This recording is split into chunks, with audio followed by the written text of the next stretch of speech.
All right, ready to go? Thanks for coming back. So this is our third and final class on what we loosely called, showing up for your neighbors, being able to talk about difficult situations, and so we went through kind of like apologetics and why it's important that we talk to people. Not just with love and humility, but also with enough confidence to say, let me pull the string on your worldview and let them come to the conclusion instead of just maybe preaching law at them. And then last time and this time, we'll try to model that as best as we can in this artificial context and say, okay, we started with abortion, and we did a bunch of things, and I have my list. I have my list here, and so I'm going to get in it real quick. Before I forget, I'll try to do this at the end too. There's going to be a survey that's going to be sent out about this class or classes in general. So if you could fill that out that would be helpful to us. Okay. The first one is stillborns. So we get this question all the time. What about a child who was stillborn?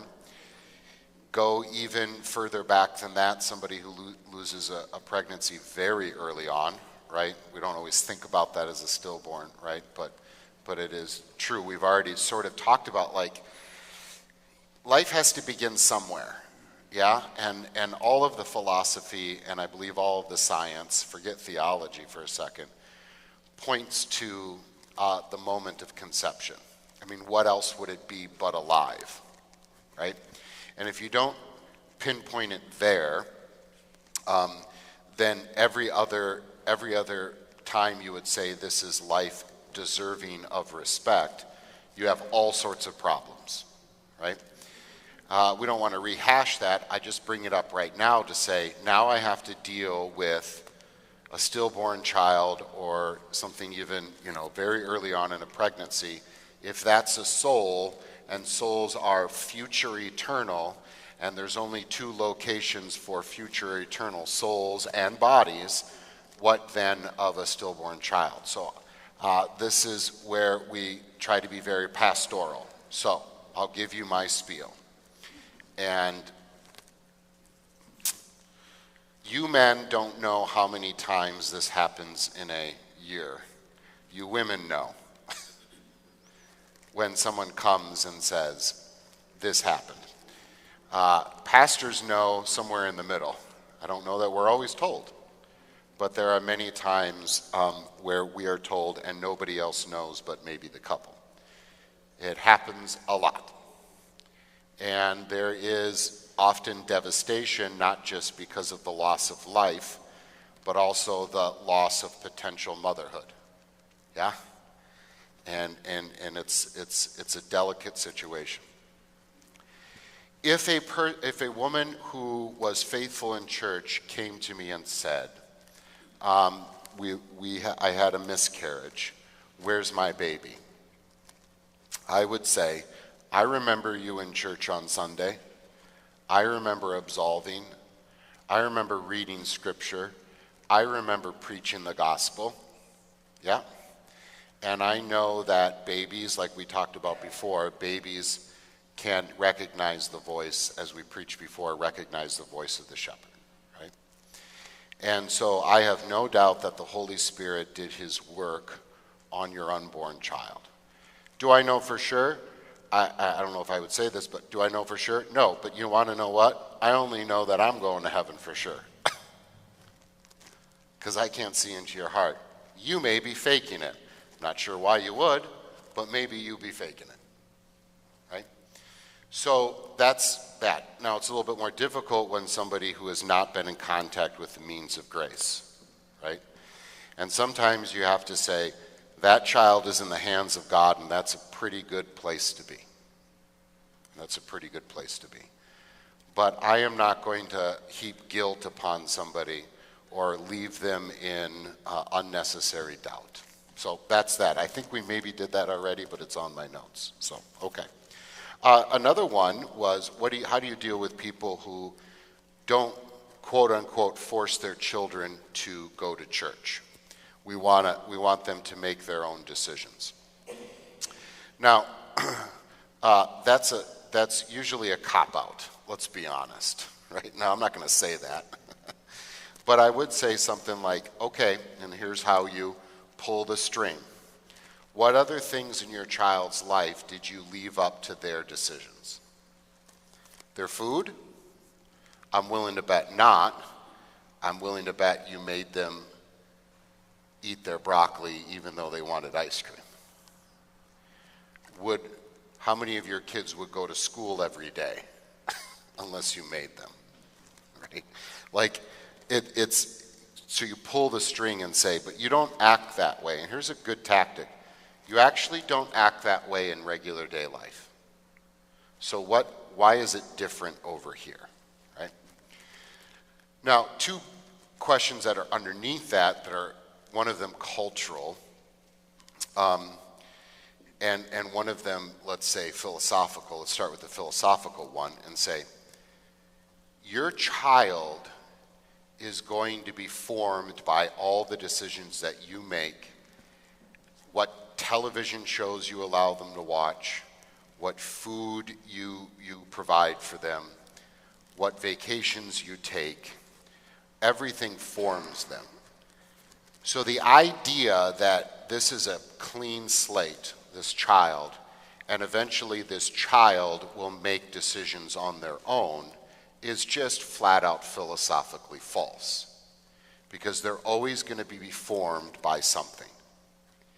And so if you don't go to church, you actually have made a decision for them, right? Just as if you never sent them to school, you have made a decision for them under the guise that they would be able to make their own decisions someday. By the way, Rousseau, who was a French philosopher, he believed that all of culture fought against a person's freedom.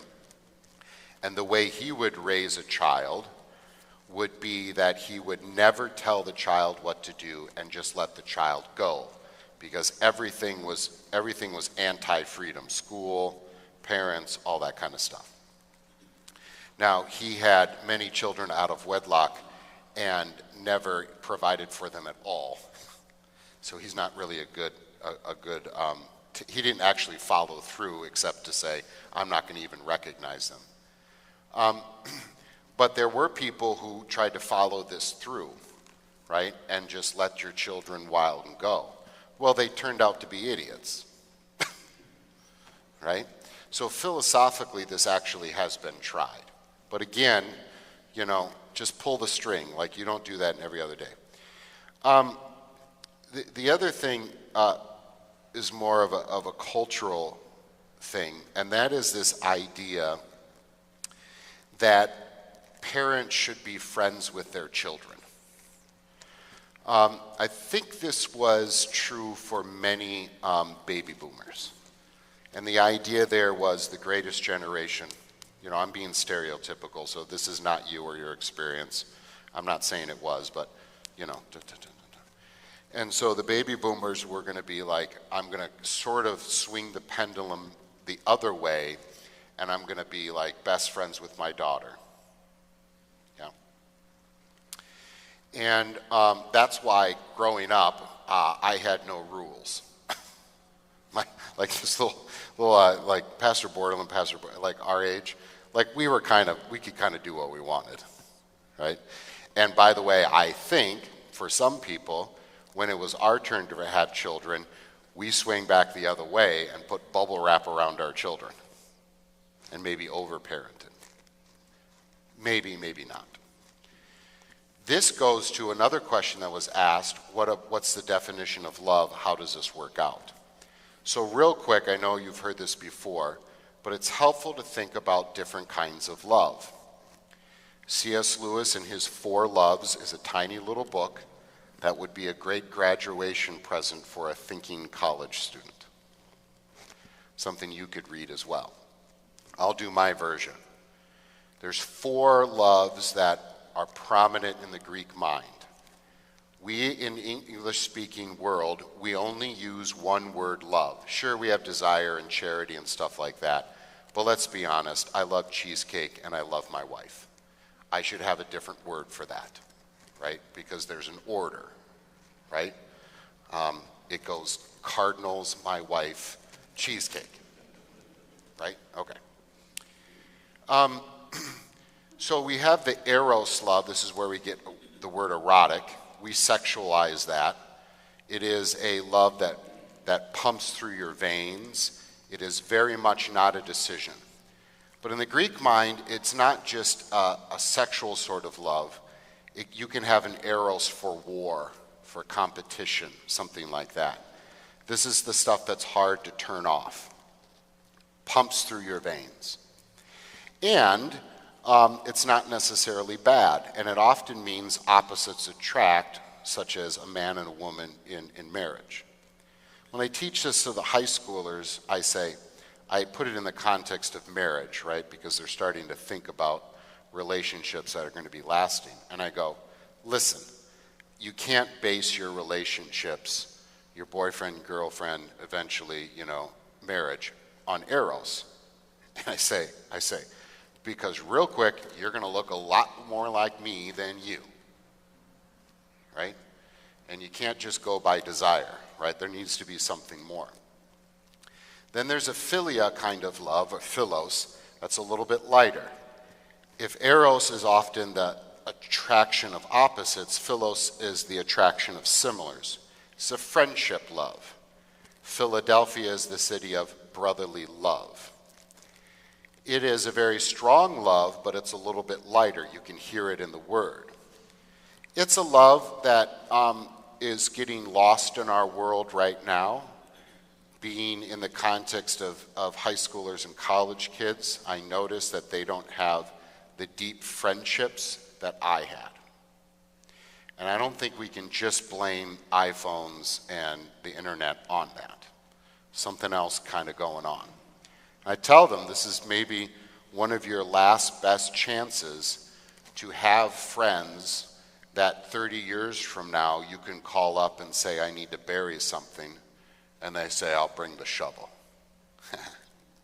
Got your back. I can put a philos love down and pick it back up again, and that's not immoral. I am not best friends with the person I was best friends with in 6th grade, and that's not immoral on me. But I can't put my wife down and say, we'll see you at the next reunion, because I would be putting a part of me down. Nor can I put my children down and say, see you at the next family reunion, because it's a different kind of relationship. So if I say, I want to be best friend, I'm going to be a jerk here, okay? But since I said it, it's okay before I do it. When someone says, I married my best friend, in my mind I go, you should have more friends. The relationship's different. If you mean that's the person I always want to be around, and that's the person I share everything with, yeah, that's because you've become one flesh. It's so much more than friendship. Friendship's something different. If I think I'm going to be best friends with my child, then the relationship's different, because I need to have a kind of love that's willing to be the bad guy in certain circumstances, right? Friendship's different. It's lighter, and you need all of these. Storge is the love of duty. That's the love a soldier has for his country. It's the love you have when you go visit great-grandma Saturday morning in the nursing home. You didn't really want to. She's not your friend. There's no desire to do that, and yet it's still love. It's still love.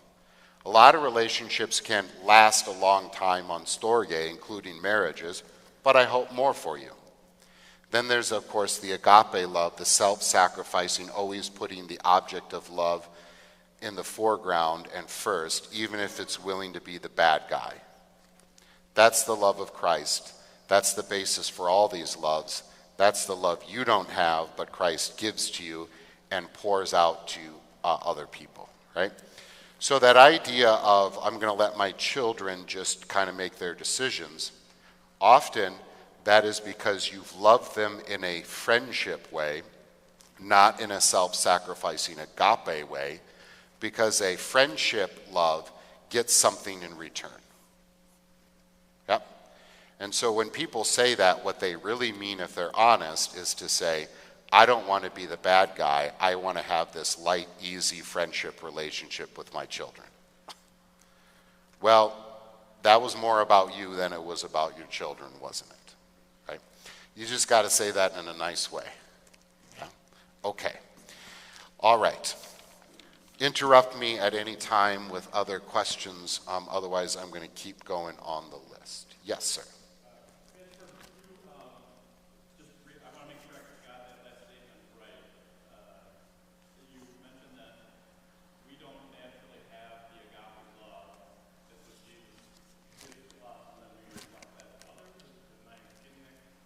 I would say it's an incomplete because we're sinful and selfish jerks.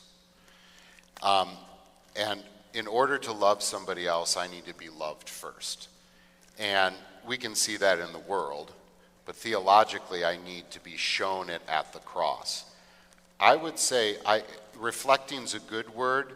I like it. It overwhelms me and pours out of me. And the reason why I say that, the reflecting is a good thing, but that's a better analogy for light. I like that the love pours out of me and pours into somebody else.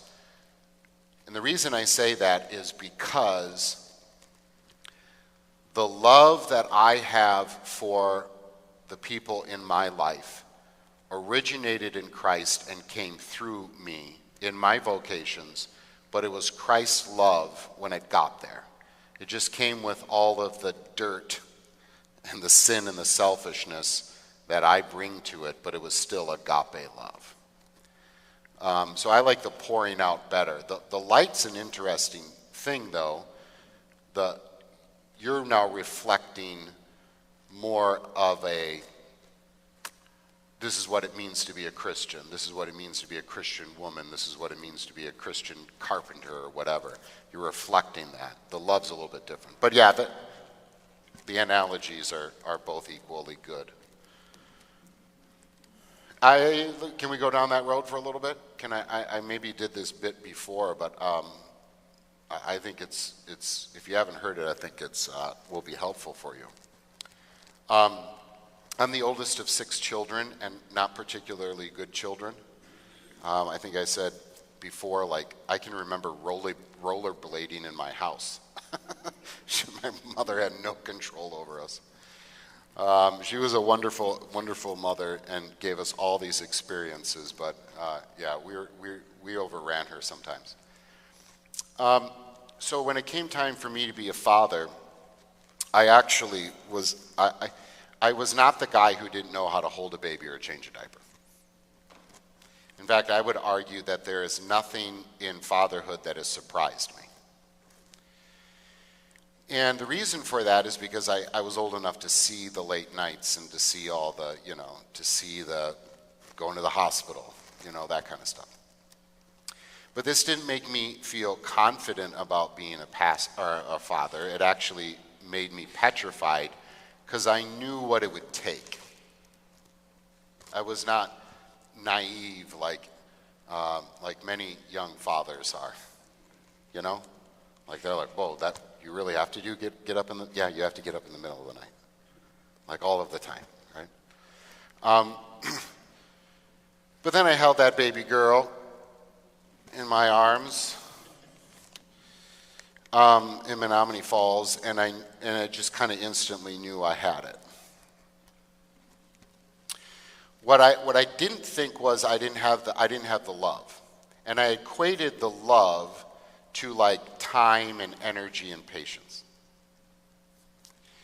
Now, my other 2 daughters will be here for the second service, so you can stare at them and laugh. They won't know why.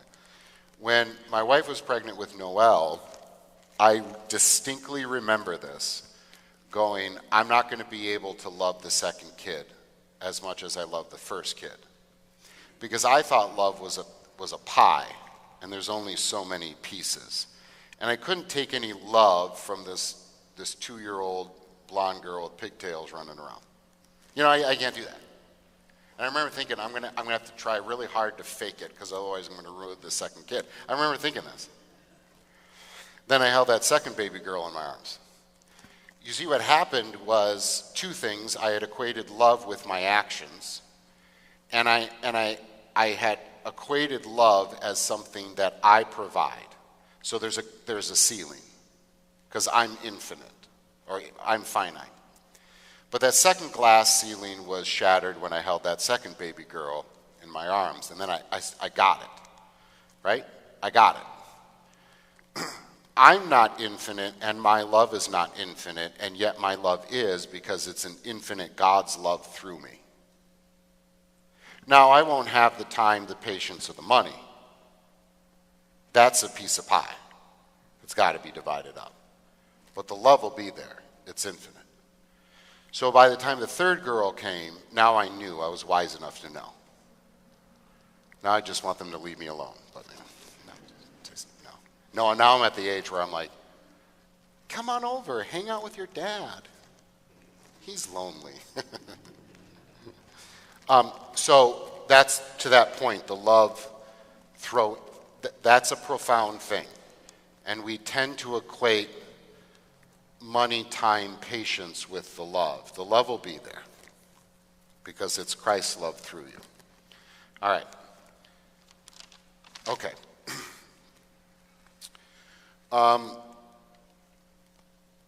Cloning. This one's a little scary, isn't it? Cloning. So we can do animals. Can we do human beings? And if we cloned a human being, would that human being be a human being? I think two things to think about. One is we tend to reduce human beings. We tend to reduce human beings to the material or the information, the DNA. And I think our scientific community is going beyond that. So at every stage in scientific inquiry, no matter what the discipline, you have an analogy in the way you think about something. So for a long time, we thought there's been different concepts of like the brain. Is it a computer, or is it sort of an analogy of like telephone, like telegraph kind of information?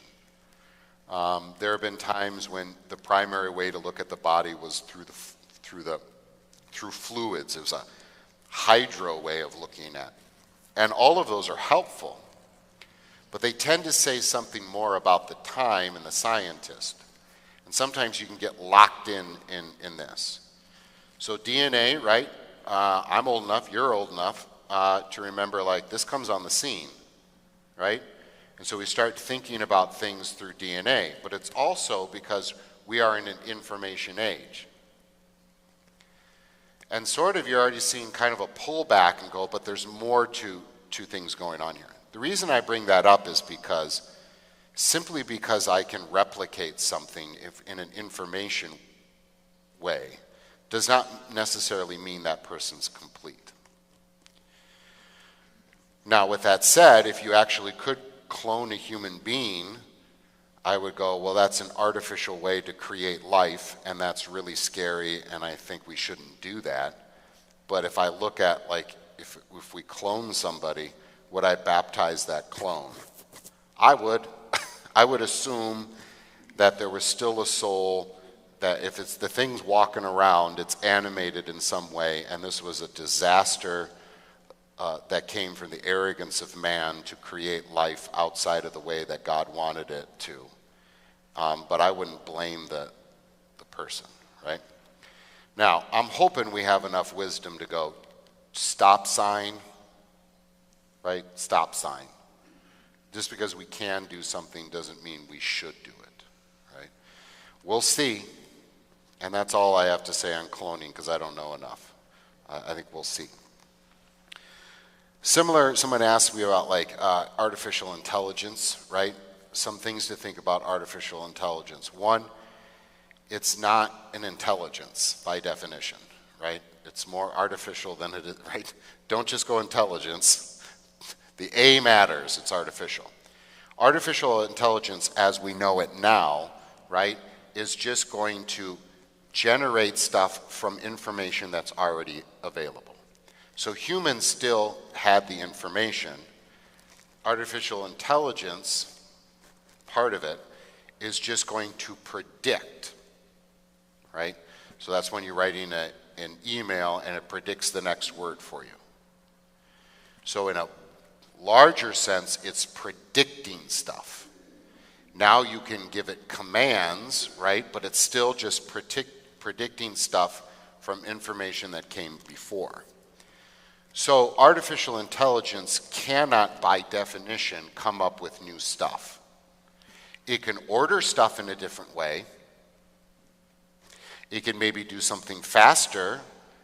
It can maybe take a bunch of information that would be hard for you to put together and do it for you. But it's not going to come up with something new, right? Because it's not what it's intended to do, and nor is it possible to do that, right? And philosophers know this, and they've been talking about this for the last, 50 years, if not more. So artificial intelligence can never replace a human being. It just won't. It can maybe fake being a human being. You may be tricked to thinking that it's a thinking human being, but it can't. Just by definition, it can't. So, when we think about its impact on our lives, be very, very careful, right? We've already seen predictable things of people looking to artificial intelligence for advice that's more than how to fix this plumbing problem, how to fix my internal problems, right? And with disasters. I do believe, though, that we'll come to a point, and I think some of our schools are already doing this, where once again we take a step back. So, in my world, you're like, well, can you use AI in schools? Well, the students are all using it. It's not even a question of like, are some of them using them? Some of the time.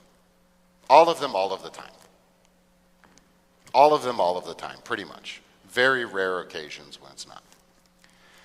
So how do you stop cheating? You can't.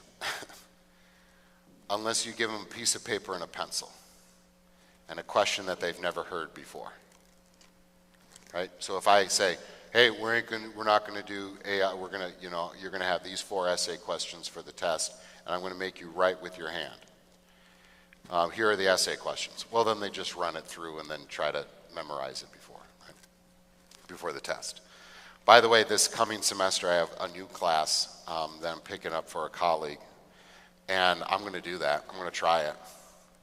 The test will be this. Here, you remember those blue books? Here's a blue book. Bring a pencil. You don't know what's coming.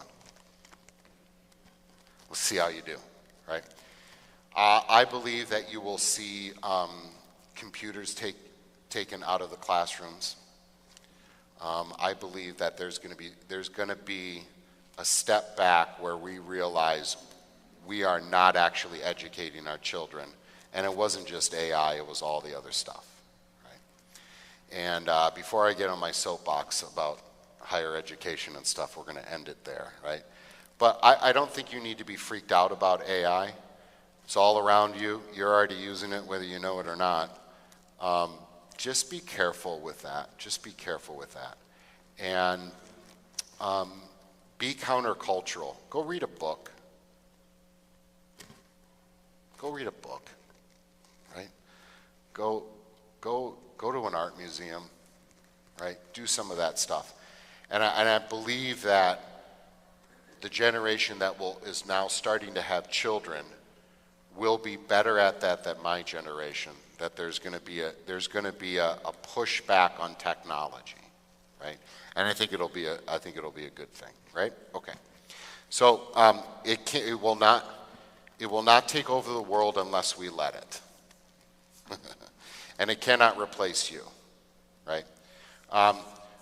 By the way, this is where it's really helpful. This is where dystopian novels and movies are very helpful. Not just to freak you out about some sort of new whatever disaster, right? But to get you to think about humanity overcoming this. Humanity has overcome a lot of revolutions, an industrial revolution, an information revolution, and they will an AI revolution. We're something. We're something. And, whatever the world brings at us, that we bring upon ourselves, I think we'll overcome. Yeah. What do you say about artificial insemination you have Christian parents who are going that route, and then you have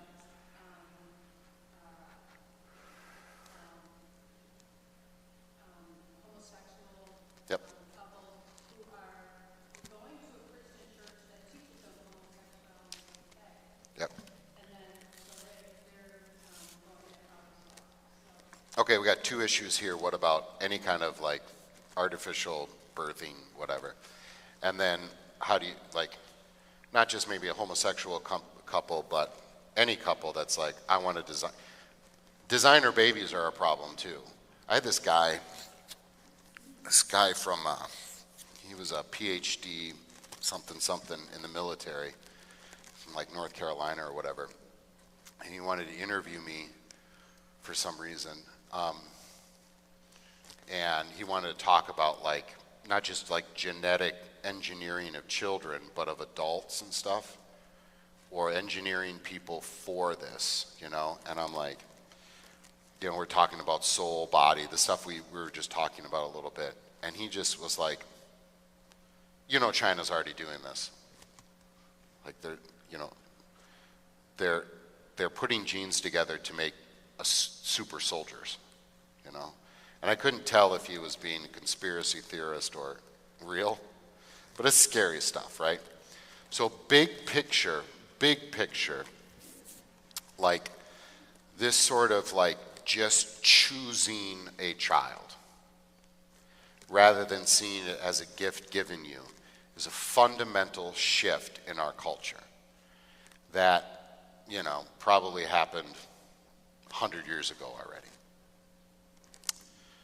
At least 75 years ago. And we talked about this before. That's a fundamental way of looking at life and family. Instead of it being a gift, it's something that I can control, right? So I can control when I can have a baby. I can maybe control the gender of the baby, the genetics of the baby, and you don't need me to tell you how devastating that can be. So that's kind of like a bigger picture, right? Another thing is like, adoption's a saving story. It's a baptismal sort of story, right? Like, so probably should push adoption a little bit more and give people that option. And to say, this is devastating if you can't have a child. I get that. I get that as much as I can from the male perspective, right? So if somebody wants to go down that road, that's perfect, IVF or whatever, that's perfectly fine. We do have the technology for this if we can overcome something. We do it all the time with, heart valves, so why not this? Okay. I would just say, don't create a bunch of eggs, right? Because there's life issues there. And be able to accept God's no. Be able to accept God's no. And so think about that as you're going through the process. Now, you didn't ask this, but what about, a surrogate mother? I don't know. I would caution against it, but I don't know if I can say absolutely not. I think I would really, really caution against that, though. Be okay with God's no. Don't rob yourself of this very important part of motherhood. Plus, this other woman who's carrying the baby, what are you doing to her? I would be really, really, whatever. For like, I want a designer baby, right? Or I'm in a situation, homosexual situation, where we can't have children to do this. Yeah, it's just a little bit like, man, you're trying to circumvent God, and how far do you circumvent God without realizing that there's ramifications? Now, the child, who is a product of all those things I just said, is still created in the image of God and beautiful and needs to be loved, right? And we got to be careful not to heap guilt upon that child.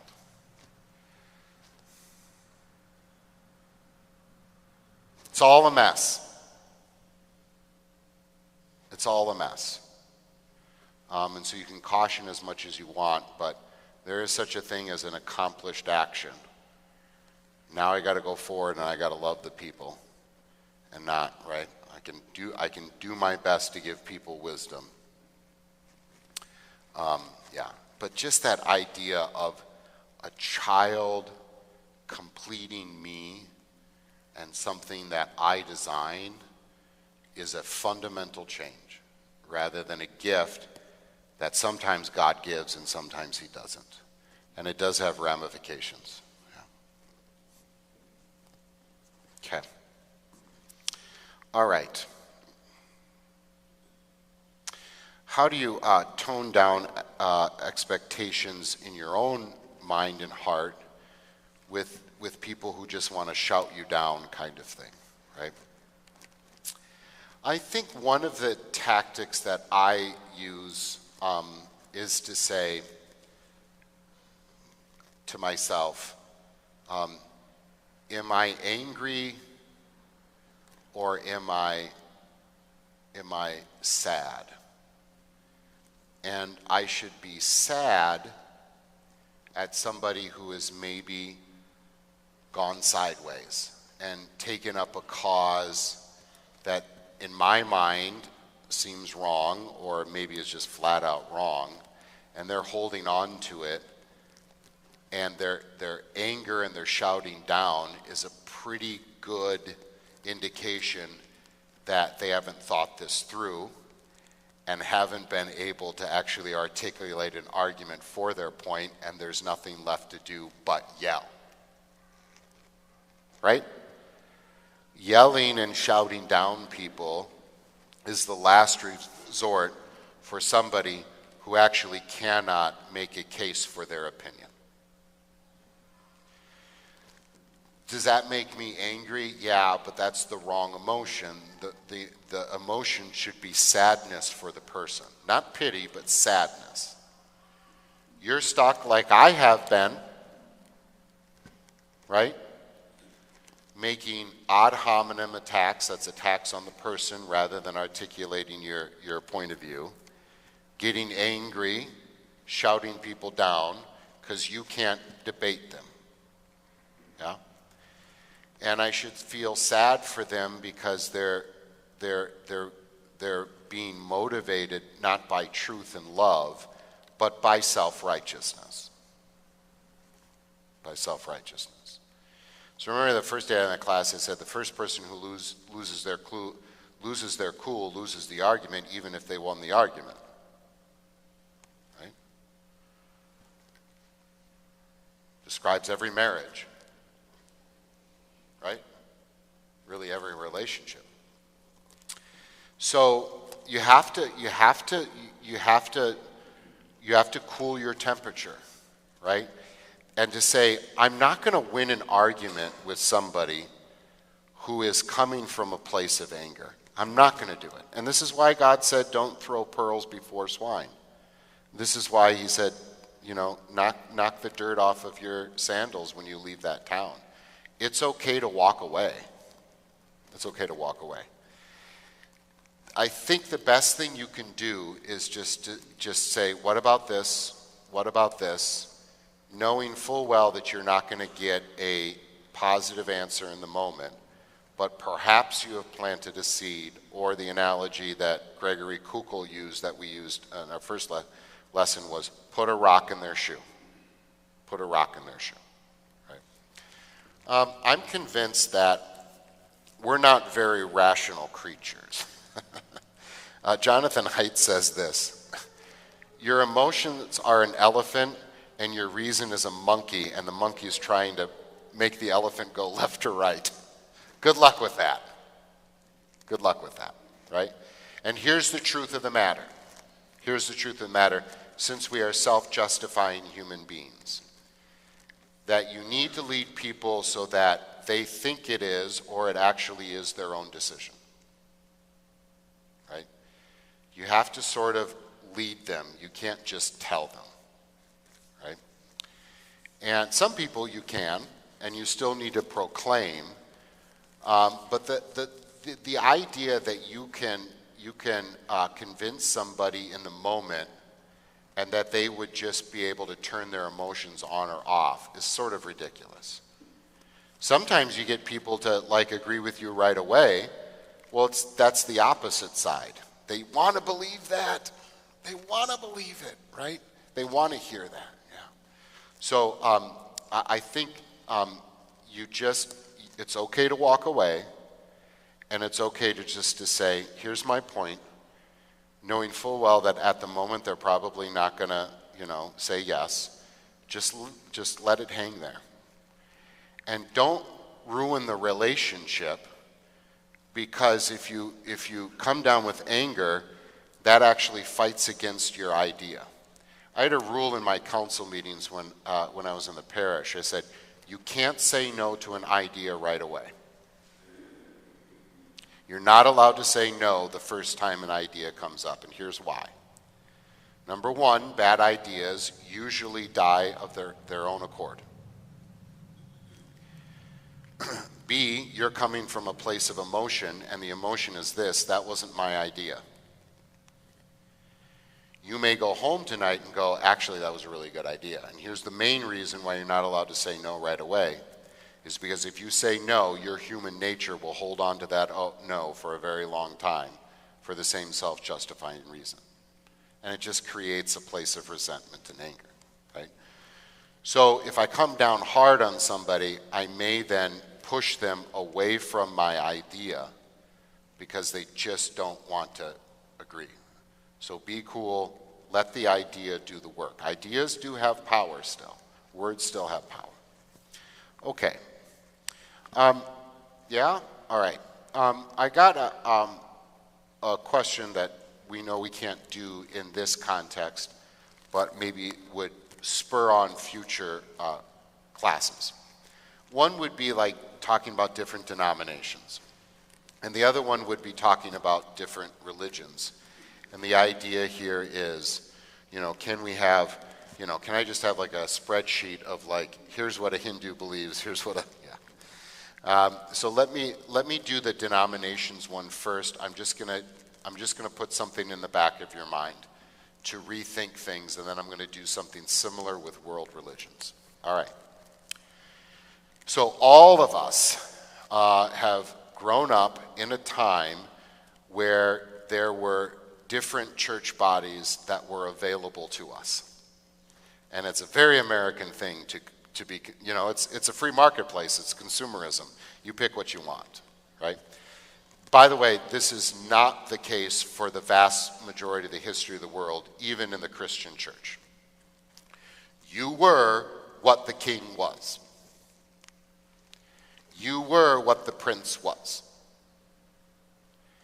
So if you grew up in that territory, you were Roman Catholic, or you were Reformed, or you were Orthodox. You did not have an option.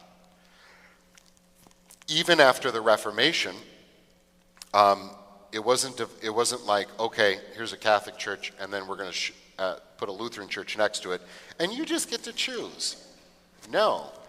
If the prince went Lutheran, you were now Lutheran.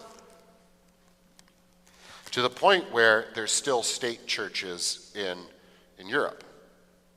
Yeah? If you're Swedish, you're Lutheran. It's the way it is. Yeah? Things have changed a little bit. The Netherlands was the first country to really do this, but others followed suit. Okay, they're like, okay. You can be Catholic or Jewish. Over here, you can be Lutheran or Jewish. Then they were like, okay. You can be Lutheran, Catholic, or Jewish.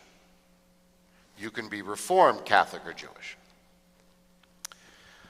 But it was very rare for you to be a Reformed or Lutheran or Catholic or Jewish.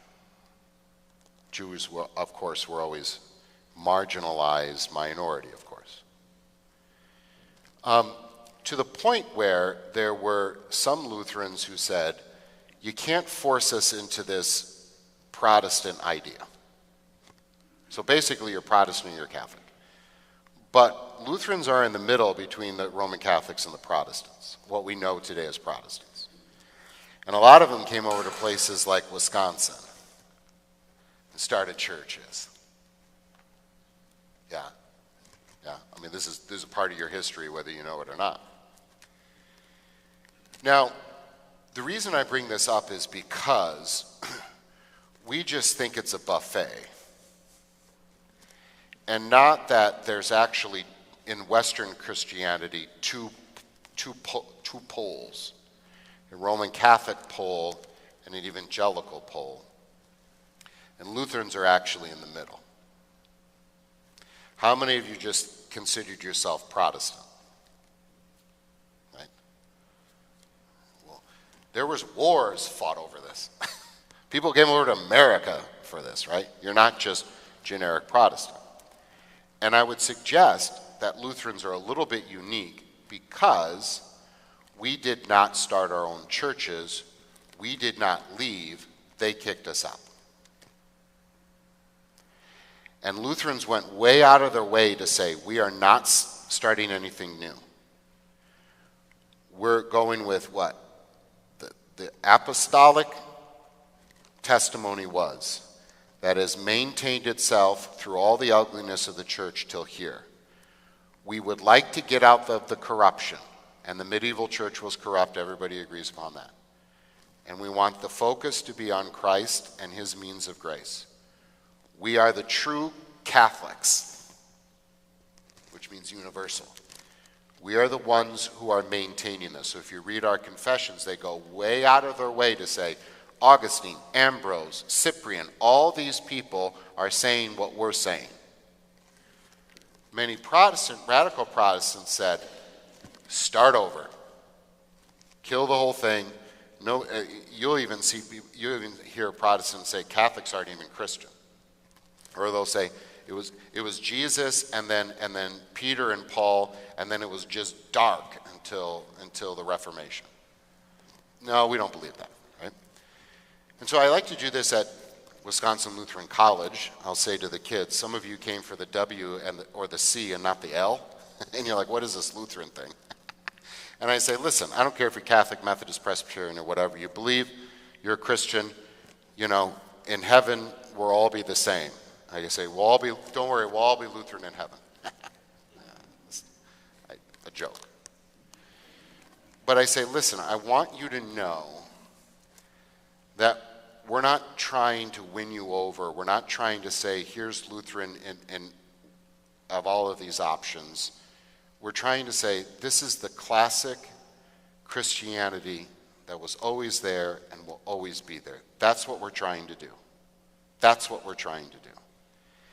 We're stuck with this concept of denominations, but Lutherans never wanted to be a denomination. We're trying to just do what was always done. Right?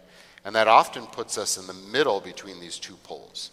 So if we're able to do that, I have a little bit of a chart that I could share. Not like this is what Presbyterians believe or this is what other people believe, but I go, here's Roman Catholics, here's all your different Protestants, and Lutherans tend to be in the middle. But then, so there's three silos, three columns, but there's actually things that go across here. So a conservative church or a demythologizing church, which is try to take the miracles out, a church growth or whatever. And it's more of a checkerboard. And it's very difficult, but I think it's helpful. Pastor Borland? Can you send me an email and tell me how many weeks you need for that class?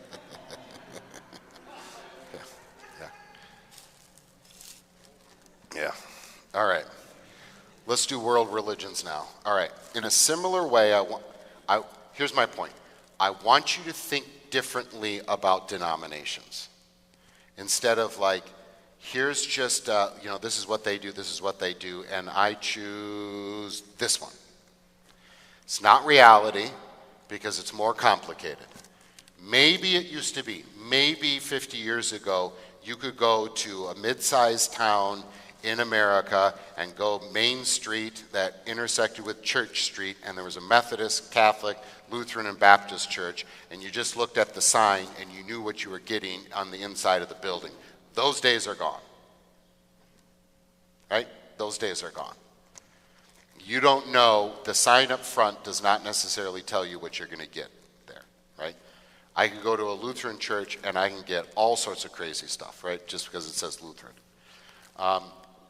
Doesn't mean that it's actually there. I want you to rethink that and start seeing as the classical Christianity, the anchor of the church is Lutheranism, and everything's going around, but we're just trying to look through all of the mess right back at Peter and Paul and the apostolic testimony that Jesus gave to them, right? And I'm looking straight back at Christ, and I'm seeing beautiful things along the way in this history, and there's all sorts of things going around all the place, but it's a fundamental change in the way you think. So, I'm Lutheran. What does that mean? Well, I think you should say I'm a classic Christian, right? Maintaining what the church has always done, but trying to reform it by getting any kind of false doctrine that's going to come every year, every generation in. Okay. In a similar way, rethink world religions. Don't think about it as here's a bunch of religions, they're all sort of on this table, and I gotta choose one and I can compare them. So some of you have heard this before, but we're stuck with this bad word religion. It means to sort of tie together. And we have this category of religion. So I got categories. Here's the government, here's the culture, and here is religion, right? And that's because in our modern period, we divided these things up and put them into categories. And so for the last 300 or so years, those people who write about and teach world religions say, here are all the religions in the world, and let's compare them. That's changing now, I think in a good way, where people are saying, you're comparing apples to oranges, at best. So, when I say religion, that is a very Western thing that says there are doctrinal teachings that teach me about my spiritual side. So what does a Muslim say about this? What does a Jewish man say about this? What would a Christian man say about this? What would a Hindu man, whatever, that kind of stuff. But Hinduism and Buddhism and Jainism and Shinto and Confucianism don't have doctrine in the same way we have doctrine. I've said this a million times before, but if 200 years ago you went to India and you said, oh, I'm a Christian, that's my religion, your religion is Hinduism, they would say, what do you mean Hinduism and what do you mean religion? For the ancient mind, culture, politics, spirituality was all one reality. You didn't have different categories. In a way you did, but it was all one reality. Hinduism is best defined as what Hindi people do. So if I go to a Hindu person and I say, what do you believe about this, that, or the other thing, there's no answer. There's no like, There's no answer that says all Hindi people do this, right? Because it's like saying all Americans do this. Well, they don't, right? Let me say it. Let me try to say it this way to make it clear. And I think I don't know if I'm willing to do denominations, Pastor Bordelin, right away. Did he already leave? Yeah. But I think we should do world religions, and I'd be willing to do that. We're stuck with the word religion. Let me do this bit real quick. I think it'll be helpful. There are 4 types of religions. You have your primitive religions that you find in every culture. You have the ones that come from the subcontinent of India. Starts with Veda Hinduism, modern Hinduism. Then comes Jainism, which is a reaction to Hinduism. Then Buddhism, which is a reaction to both, and eventually Sikhism. Then you have the Oriental or Eastern religions, Confucianism, Taoism, and Shinto. Then you have the Western monotheistic religions, big ones, Islam, Christianity, and Judaism. Okay. The first one, the primitive religions, their main point is to manipulate the spiritual realm. There is no God who speaks. There are gods who mess with you. There's some supreme distant God. There's spells, there's wisdom that shamans have written down, maybe, but there's no thus saith the Lord. So you don't have doctrine to compare. There are things that are similar to other religions, but not because they're thinking, oh, this is what God told us to do necessarily, but it's just because their reality was you need to have contact with the spiritual realm. Okay. The ones that come from India, those are more ways of life. So there's no 10 commandments. There's no, this is what reality is, as much as it is, here is how to live your life. What's similar to all of them is the goal to get out of the body, because the body is seen as a curse. It's more complicated than that, of course, but there's no savior. There's no concept of sin that needs to be paid for. There's no set scripture or anything like that. Confucianism and Taoism, those are philosophies. They just happen to take on a spiritual concept because everybody was spiritual back then. They don't do what we do and go, here's my non-spiritual part of my life, here's my spiritual part of life. It would be bizarre for them to think that way. So Confucianism and Taoism ask the same question: how do you find harmony in life? A very good philosophical question. Lao Tse, who's the founder of Taoism, said you must go into nature and become one with nature. Get away from the city. So he literally did that. He walked into nature, and nobody saw him again. Did he find harmony? Was he eaten by a bear? Nobody knows. Confucius says, no. You find harmony from propriety, which is you function in society with these rules. Here's how a father treats his children. Here's how friends treat children. Here's how the emperor, that kind of stuff. Shinto's a nationalistic movement, interesting in its own case, but spins off of that. Western monotheism, one God, is not just because there's one God, but now you have a God who speaks. Now you have doctrine. Now you can compare something, and it's not just cultural. Now he can say, here's what Christianity believes, here's what Islam believes, here's what Judaism believes on these topics. You can't really do that with other ones, right? And so my tactic to talk to my Hindu classmate is going to be different than my atheist classmate or my Islamic classmate or friend, because they're completely different things, right? It's apples to oranges at best. And I think that's helpful for us to understand Christianity as well, because Christianity is not just one in the buffet, but claims and offers something completely different. Completely different. And when you get that, it's not so much being like exclusive, inclusive, right? Christians are being anti this or pro this. They're saying we're actually in a different category altogether. Yeah, okay? That is way too much when you wanted. A survey is coming out, and maybe if Pastor Bourne and Slaughter allow me, I can develop more classes that are similar to this, okay? All right, pretend that you're happy with me, all right?